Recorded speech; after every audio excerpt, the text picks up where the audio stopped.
ফৰকাল বতৰ। এখন হ'ল আমাৰ সেউজীয়া পথাৰ আৰু আমাৰ ইয়াত বিশিষ্ট খেতিয়ক সীমান্ত কুমাৰ নাথ বৰ্তমান কু মাৰি আছে। চাওক গাইজ,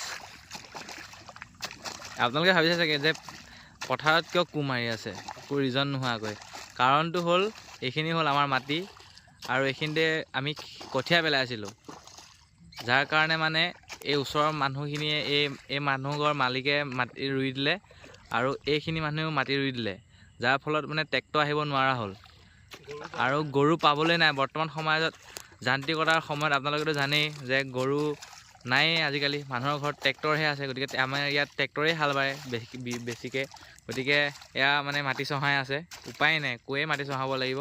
যিহেতু যথেষ্টখিনি মাটি আছে, মিনিমাম কমেও 1 কঠামান মাটি হ'ব। ইমানখিনি মাটি চন পেলাবতো নোৱাৰি এবছৰত, মিনিমাম আপোনাৰ দুমোনটো সৰিব। গতিকে আমাৰ খুৰাই মানে এয়া কু মাৰি আছে, আপোনালোকে দেখিবলৈ পাইছে। হেই খেতিয়ক, কেনেকুৱা লাগিছে? মজা লাগিছে, কঁকাল টনটনাই গৈছে। মানে এতিয়া কি হ'ব, এতিয়া পিছৰ পৰিস্থিতিখিনি কেনেকুৱা হ'ব? এতিয়া পিছৰ পৰিস্থিতি কি হ'ব? খেতি কৰিলেহে খেতিটো পাম। নহয়, এতিয়া হাল বোৱাটো কি হ'ব? ইমানখিনি মাটি হাল মাৰোঁতেতো বহুত টাইম লাগিব। উপায় নাই, আজি নোৱাৰোঁ কালিলৈ ৰুম আৰু 2 দিন পিছতলৈতো ৰুম, দিন যোৱা নাই, পইচাটো লাগিবই।